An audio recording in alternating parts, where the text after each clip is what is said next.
Hello, my fellow souls. Welcome to today's videos. And today's video will come in handy for you if you feel stressed, overwhelmed, you have a constant mist in your brain, and your focus is basically non existent. Chances are you would benefit from simplifying your life. This video is divided into 5 chapters. You can see them here. And without further ado, let's start with today's video. Chapter 1. Why are we so overwhelmed? We heard that millions of times, but let me get straight to the point.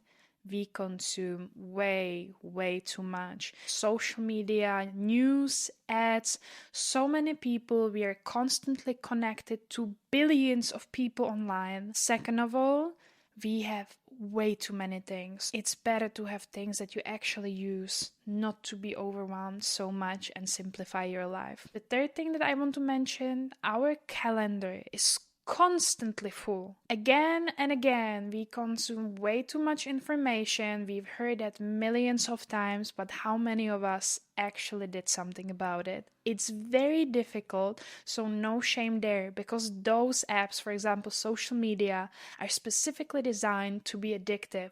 So we scroll and scroll and scroll, and all of a sudden 3 hours are away. But that doesn't mean that you shouldn't try to control it. And I have 3 tips for you on how to do it. The thing that actually helped me was to put my phone away and put it on do not disturb mode. That's how I have my phone most of the time. And it's actually so beneficial because then I'm not constantly checking my phone and I don't see all the notifications and I don't see I don't hear when someone sends me a message. So it's just like staying somewhere away from me. And then in a specific time of the day, I take my phone, I respond to messages, I read some emails. Number 2, make it as difficult as possible for you to open social media. Obviously, I'm speaking about social media here, but there are so many sources of information. So accommodate this idea, this tip to the specific source of information that you're using and you want to limit. When you make it as hard as possible for you to actually access the source of information, in this case social media, it becomes much easier for you to control your consumption. For example, if you have some social media apps on your phone, put them away from your home screen. Put them into your file and write it like do not open, remember your dream, or even delete the app. If you don't use it for work, do you really need all the apps? And I can understand that still you want to keep some of them.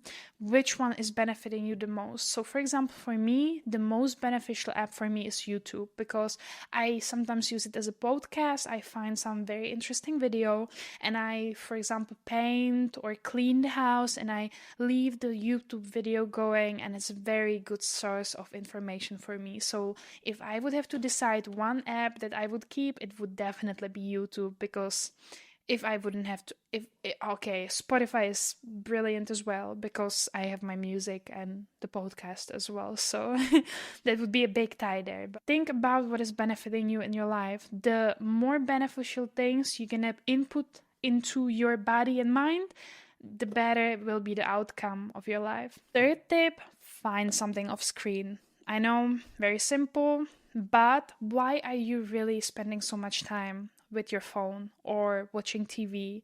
What are you escaping from? Why can't you just be in reality? Why is reality not stimulating enough? Do you need a dopamine detox? Ask yourself some questions because you escaping reality.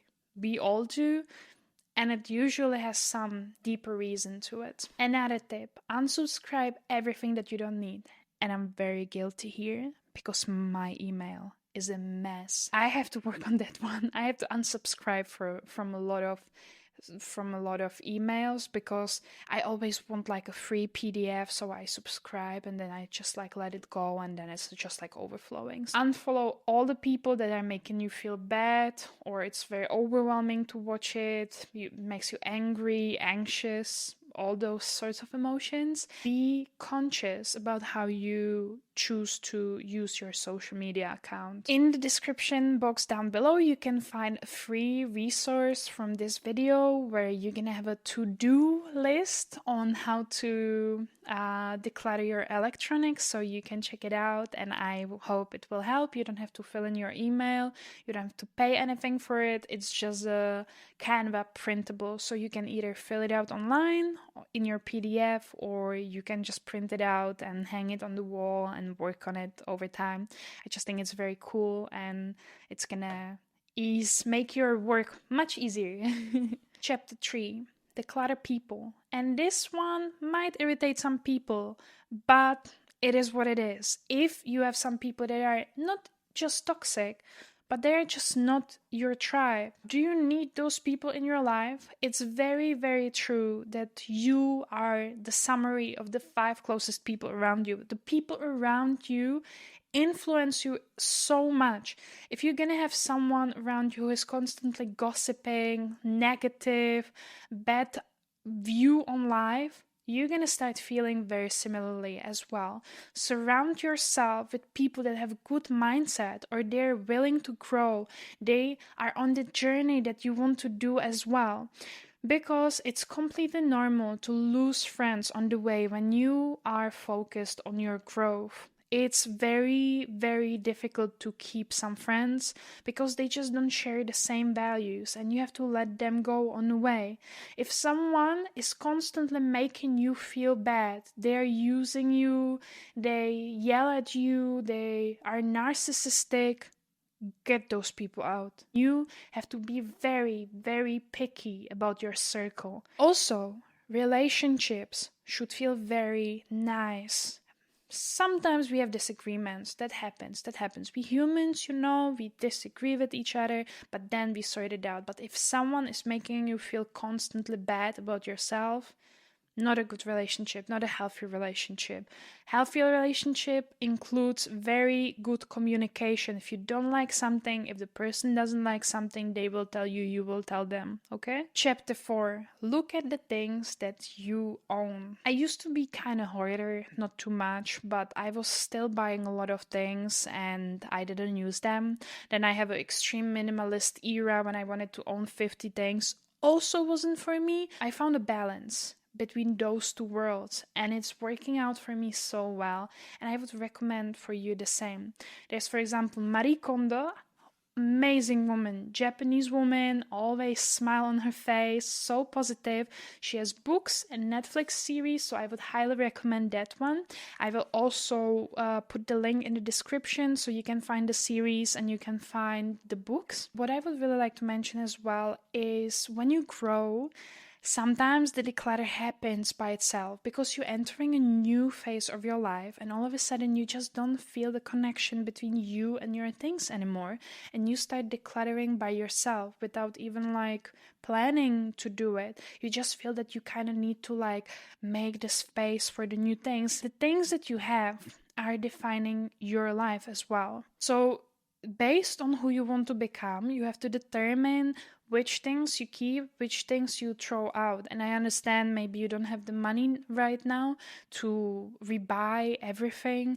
And also it's very important you donate things that can be still worn. Yeah, fast fashion, second biggest pollutant on earth. So let's keep the clothes running. It's very nice. I love secondhands. A bonus tip for you, there is something called a visual clutter, which means that if you have an open shelf and you have some things put on top of it, it counts kind of like a clutter as well. For example, for me, I really like closed cabinets and cupboards because the moment when I see it, it starts being too overwhelming for me. So when you clean your space, maybe it would be good if you would buy some closed closets instead of the open shelf ones, because that could also influence the way how you feel in your surrounding, and the way how you feel in your surrounding, specifically your home where you spend a lot of time. You want to make sure that it looks nice, not over cluttered. Chapter 5, our time. We are very busy people nowadays. We have so many events, so many meetings, friends, and like it just the calendar seems to be overflowing all the time. And the to-do list, I don't even speak about that one. That's like never-ending list. And I used to be so guilty of that one because I was just writing down unlimited tasks. I would just write down 30 tasks per day to complete. And then I was so mad at myself that I couldn't complete it. It wasn't even possible. I would need like 4 days to complete the amount of tasks that I wrote down. There is something called 80-20 principle. When 20% of the action you do determines 80% of the outcome in your life, and vice versa. 80% of the actions determine 20% of your life. Find the 20% that influence your life the most and focus on them. You have to determine which activities are worth it and which activities you can cut down. Determine 20% of your activities that will move you in your life the most and schedule rest. And that would be all for today's video.